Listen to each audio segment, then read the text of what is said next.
안녕하세요. 미국 주식하는 인겐입니다. 오늘 미국장 한번 보겠습니다. 구독과 좋아요 부탁해요. 오늘 시장은 페드가 금리 인하 속도를 늦추겠다고 밝히면서 증시가 급락하자 반발 매수세가 유입돼 잠시 올라가는 모습을 보였지만 이내 하락을 하면서 3대 지수는 혼조세로 마감을 하는 모습을 보여줬습니다. 이에 나스닥은 장 초반 급락이 과도했다고 판단을 하고 저가 매수세가 나오는 모습을 보였고 그럼에도 불구하고 장 막판 다시 하락세를 보여 증시는 이틀 연속 하락을 하는 모습을 나타냈죠. 이에 금리를 인하하기로 한 결정은 그 자체로 놀라운 일은 아니지만 예측에 대한 상당한 수정을 감안할 때 이는 마지못한 인하여서 페드는 2025년 매파적인 접근 방식을 위한 토대를 마련하면서 시장에 약간의 위안을 주기 위해 고안된 인하 정책을 보여줬습니다. 이에 따라 내년 인플레이션을 유발할 수 있는 정부 정책의 가능성을 본질적으로 인정하면서도 성장세는 여전히 좋고 노동시장도 여전히 건강하기에 인플레이션에 대한 먹구름이 몰려들고 있어 페드는 3개월 전만큼 정책 방향에 확신을 가지 못하고 있는 상황이라 할 수 있습니다.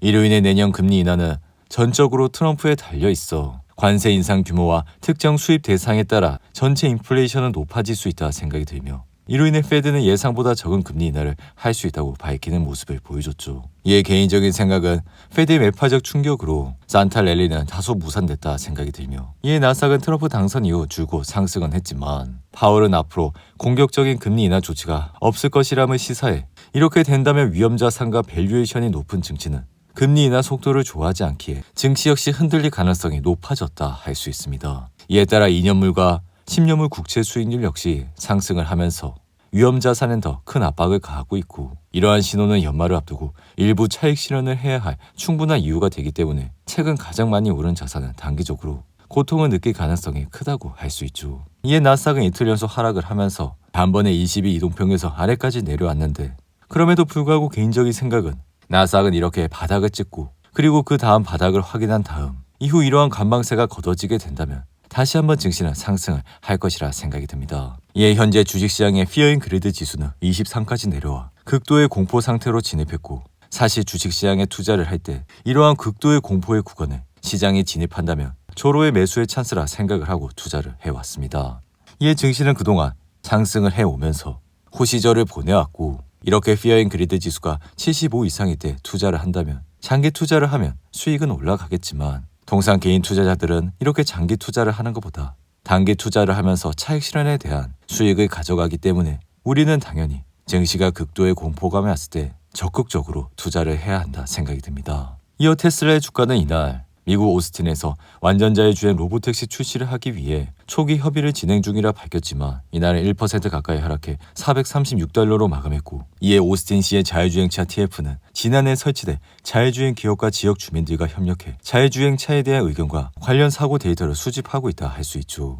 이에 테슬라는 지난 5일 오스틴에서 소방당국의 구조 대원들을 대상으로 자율주행 기술을 다루는 방법을 교육하는 행사도 열었는데 이에 따라 오스틴에서의 이러한 움직임은 머스크가 새 정부의 정부 효율부 수장으로 지명되면서 대대적인 규제 완화를 추진하는 가운데 나온 것이라 오스틴은 정치적으로 공화당 텃밭으로 분류되는 지역이라 할 수 있습니다. 한편 테슬라의 주가는 거침없이 상승을 보여주다가 전날에 $488를 찍고 큰 폭으로 하락을 하면서 이틀 연속 흔들리는 모습을 보여주고 있고 테슬라는 트럼프 당선 이후 줄곧 상승만 하면서 주가는 한 달 넘게 꺾일 기미가 보이지 않았습니다. 하지만 그 아무리 좋은 주식도 이렇게 끝없이 상승을 할 수는 없어. 테슬라는 이틀 연속 흔들리고 있는 모습을 나타내고 있는데 그럼에도 불구하고 지금 시장은 트럼프의 취임일이 다가오기에 새 정부에서 테슬라가 각종 규제 완화 수혜를 입을 것이라는 기대감으로 증권사들은 연일 테슬라의 목표 주가를 상향시키는 모습을 보여주고 있죠. 이에 미주오는 최근 보고서에서 테슬라의 투자 수익이 시장 평균을 상회할 것이라 전망하면서 목표 주가를 종전 $230에서 $515로 2배 넘게 상향 조정했고 이에 개인적인 생각은 테슬라가 이틀 연속 하락은 했지만 이미 나스닥이 마이너스 3%가 나왔기 때문에 당분간은 큰 변동성을 가질 것이라 우리는 이러한 변동성을 역으로 이용해 다시 테슬라 주식을 좋은 가격에 매수할 수 있다 생각이 듭니다. 여기에 트럼프 행정부가 전기차에 대한 보조금을 폐지함에 따라 전기차와 태양광, 배터리 저장과 충전 인프라에 걸쳐 테슬라는 리더십을 발휘할 것이라 생각이 들며 덩달아 테슬라는 인공지능과 머신러닝에서 혁신과 함께 자율주행과 로보택시, 휴머노이드 로봇 개발을 가속할 수 있어 테슬라는 앞으로도 지속적인 성장세를 보일 가능성이 굉장히 높다고 할 수 있죠. 이어 가상화폐 대장 비트코인은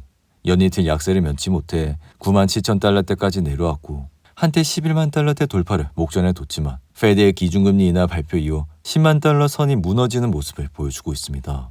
여기에 제롬 파월 의장이 연준은 비트코인을 보유할 수 없다고 발언한 것도 비트코인에게는 악재였고, 이어 파월은 비트코인 비축을 위한 법적 제도 마련에 대해서도 그건 의회에서 다룰 문제고 연준은 법 개정을 추진할 뜻이 없다고 강조하는 모습을 보여줬죠. 하지만 개인적인 생각은 비트코인 강세장은 당분간 지속될 것이기에 우리는 이러한 극심한 변동성을 이용하면서 이러한 국면이 오히려 매수하기 좋은 포인트가 될 수 있다 생각이 듭니다. 한편 이날 공개된 주요 지표는 미 경제의 견조함을 재확인하는 모습을 보였고, 이에 미국의 3분기 실질 GDP 확정치는 전기 대비 연율 3.1%나 성장을 하는 모습을 보여줬죠. 이로 인해 미 경제가 강력한 성장세를 유지하면서 내년 금리 인하 속도를 늦출 것을 시사한 페드의 입장에도 더욱 무게가 실리는 모습을 보여줬죠. 여기에 노동시장도 견조한 상태를 지속해 이날 나온 신규 실업수당 청구 건수는 22만 건으로 집계돼 시장의 예상치 22만 9천 건을 밑도는 모습을 보여줬습니다. 이에 따라 이제는 오늘 밤 공개될 11월 개인 소비 지출 PC 물가 지수로 향하고 있어 페드가 가장 중시하는 개인 소비 지출 물가 지수는 2.5%가 나올 것이라 예상을 하고 있습니다. 이 같은 수치는 지난 8월과 9월 그리고 10월의 수치보다 꽤나 높은 수준이라 앞으로도 추가 금리 인하를 검토할 때 이러한 물가 지표는 다시 한번 중요성이 부각될 것이라 할 수 있죠. 이어 미국 메모리 반도체 기업 마이크론은 전날 장마감 직후 부진한 실적 전망에 급락을 했고, 이에 이날은 16% 이상 하락하면서 주가는 단번에 80달러대까지 떨어지는 모습을 보여줬습니다. 이에 마이크론의 매출과 주당 순이익은 시장의 예상치를 웃돌았지만 다가오는 2분기 매출은 시장의 전망치를 10% 밑돌고 주당 순이익 역시 1.53달러를 기록해 전망치 1.92달러보다 약 25%나 미치지 못할 것이라 예상이 됐는데, 이에 마이크론은 스마트폰과 개인용 컴퓨터 등에 들어가는 메모리 반도체를 제조하는 미국의 칩 제조업체로 인공지능 컴퓨팅에 사용되는 고대역폭 메모리도 개발해 AI 칩 선두주자 엔비디아에도 납품을 하고 있다 할 수 있습니다.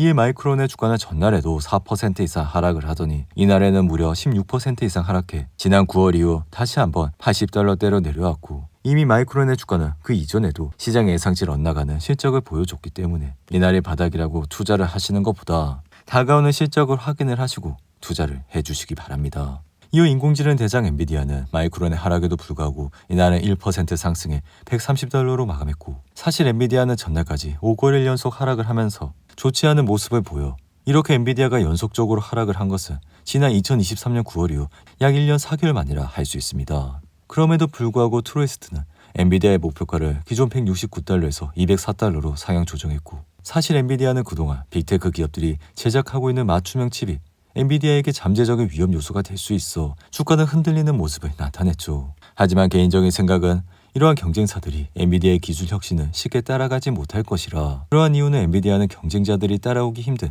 기준을 계속 만들어가고 있기 때문이라 할 수 있습니다. 이에 엔비디아의 GPU의 강점과 쿠다를 통한 소프트웨어 프로그래밍은 앞으로도 엔비디아 주가를 끌어올릴 만한 주요 재원이라 할 수 있죠.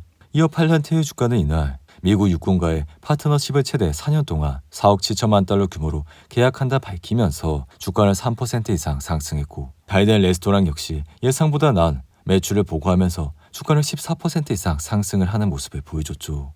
이어 IT 서비스 관리 회사인 어센처는 시장 예상치를 뛰어넘는 실적을 보여 주가는 7% 가까이 상승했고, 카맥스 역시 시장의 예상치를 상회하는 매출과 주당 순이익을 밝혀 주가는 3% 이상 상승을 하는 모습을 나타냈습니다. 오늘도 8분이 넘는 긴 영상 끝까지 시청해 주셔서 감사하고요. 가시기 전에 구독과 좋아요 잊지 마시고, 그럼 저는 다음 영상에서 찾아뵙겠습니다. 감사합니다.